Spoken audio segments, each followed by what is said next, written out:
अब बीजेपी, नरेंद्र मोदी, अमित शाह आपके ध्यान को इधर उधर ले जाने की कोशिश करेंगे।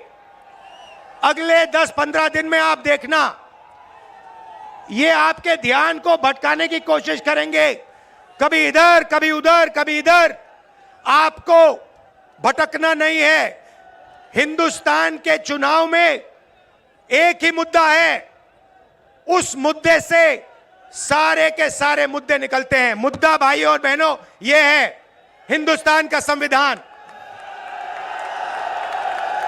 ये जो है, इस किताब ने हिंदुस्तान के गरीबों को, पिछड़ों को, दलितों को, आदिवासियों को, किसानों को, मजदूरों को, छोटे व्यापारियों को अधिकार दिया है।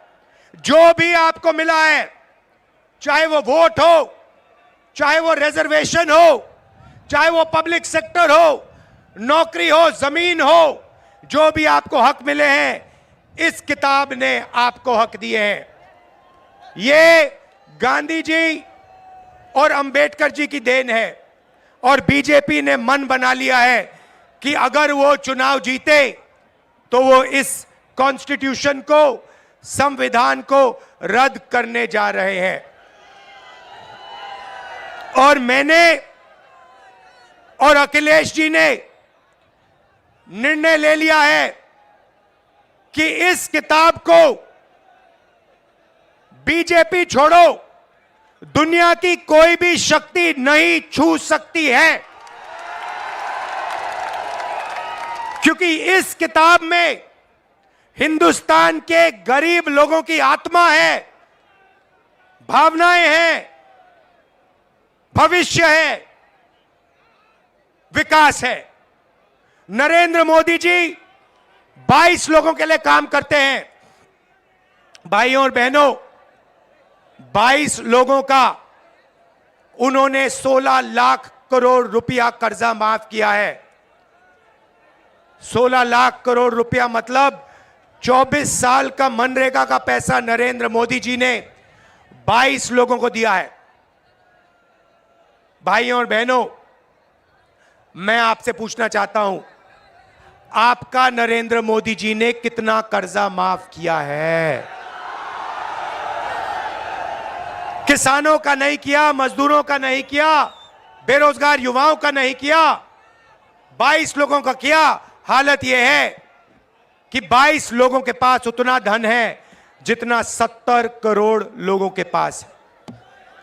आप सोचिए, स्टेज में पहली लाइन में तकरीबन 22 लोग बैठे हैं।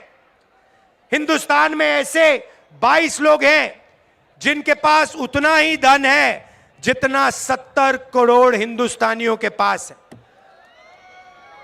यह है नरेंद्र मोदी जी का काम। तो हमने निर्णय ले लिया है, कांग्रेस पार्टी ने, इंडिया गठबंधन ने, कि अगर वो 22 अरबपति बना सकते हैं तो हम करोड़ों लाखपति भी बना सकते हैं। भाइयों और बहनों, गरीब परिवारों की लिस्ट बनेगी। उसमें दलित, आदिवासी, पिछड़े, गरीब, जनरल कास्ट, माइनॉरिटी, सारे के सारे गरीब परिवारों की लिस्ट बनेगी। पूरे हिंदुस्तान की लिस्ट बनेगी। जो मैं आपसे कहने जा रहा हूं, यह काम किसी भी सरकार ने, दुनिया की किसी भी सरकार ने नहीं किया है। सारे गरीबों की लिस्ट बनेगी। हर परिवार में से एक महिला का नाम चुना जाएगा और उस महिला के बैंक अकाउंट में साल के 1 लाख रुपए डाल दिए जाएंगे।